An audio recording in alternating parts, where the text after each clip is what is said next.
Friends, இப்போ நம்ம பாசிப்பயிறு குழம்பு எப்படி வைக்கலான்னு பார்க்கலாம். அதுக்கு குக்கரில் 1/4 கிலோ அளவு பாசிப்பயிறு நல்லா கழுவி எடுத்துக்கோங்க. 2 பெரிய சைஸ் தக்காளி, பச்சை மிளகா உங்கள் காரத்துக்கு தகுந்த மாதிரி எடுத்துக்கோங்க. நான் 3 பச்சை மிளகா எடுத்துருக்கேன். 3 பல் பூண்டு, 1 டீஸ்பூன் சீரகம், 1/4 டீஸ்பூன் மஞ்சள் தூள், உப்பு உங்கள் டேஸ்ட்டுக்கு தகுந்த மாதிரி எடுத்துக்கோங்க. நான் 1 டீஸ்பூன் உப்பு போடுறேன். அது தேவையான அளவு தண்ணி ஊற்றி குக்கர் லிட்டு க்ளோஸ் பண்ணி 6லேருந்து 7 விசில் விட்டுக்கோங்க.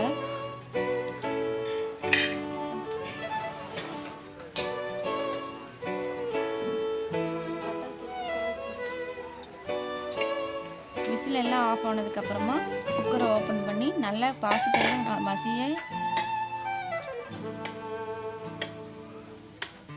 மற்ற வச்சோ இல்லைன்னா நான் கரண்டியை வச்சு இந்த மாதிரி கடையிறேன். நீங்களும் அது மாதிரி கடைஞ்சிக்கோங்க. அதுக்கப்புறம் ஒரு கடாயில் தேங்காய் எண்ணெய் ஊற்றி 1/2 டீஸ்பூன் கடுகு நல்லா பொரிஞ்சதுக்கப்புறமா வெங்காயத்தை போட்டு நல்லா வதக்கிக்கோங்க.